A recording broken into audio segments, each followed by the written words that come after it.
लोहारा तालुक्यातील तावशी गड येथे लिंगायत धर्माचे संस्थापक आणि क्रांतिकारक समाजसुधारक महात्मा बसवेश्वर यांची जयंती अत्यंत उत्साहात आणि आनंदाने साजरी करण्यात आली. या निमित्त आयोजित कार्यक्रमात गावातील विविध मान्यवरांनी उपस्थित राहून अभिवादन केले.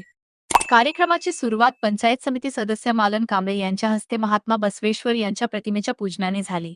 यावेळी त्यांनी प्रतिमेस पुष्पहार अर्पण करून अभिवादन केले. माजी सरपंच राजपाल पाटील यांच्या हस्ते श्रीफळ वाढवून फोटोचे पूजन करण्यात आले.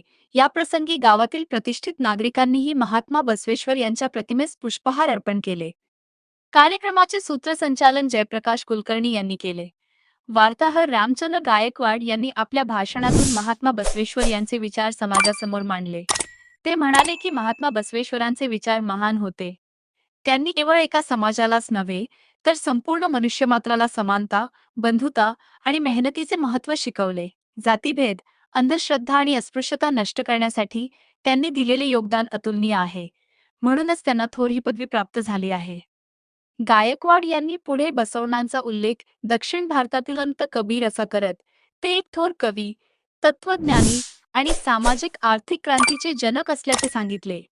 समाजाची तळमळ पाहून त्यांनी यावेळी समाजासाठी महात्मा बसवेश्वर यांची एक भव्य प्रतिमा भेट दिली. कार्यक्रमाचे आभार प्रदर्शन लिंबराज मिटकरी यांनी केले.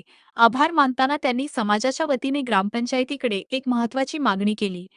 तावशी गड येथील लिंगायत समाजासाठी स्वतंत्र जागा तात्काळ उपलब्ध करून देऊन सहकार्य करावे, अशी विनंती त्यांनी प्रशासनाला केली.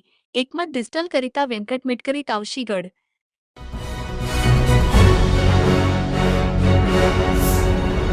Thanks for watching Ekmat Digital.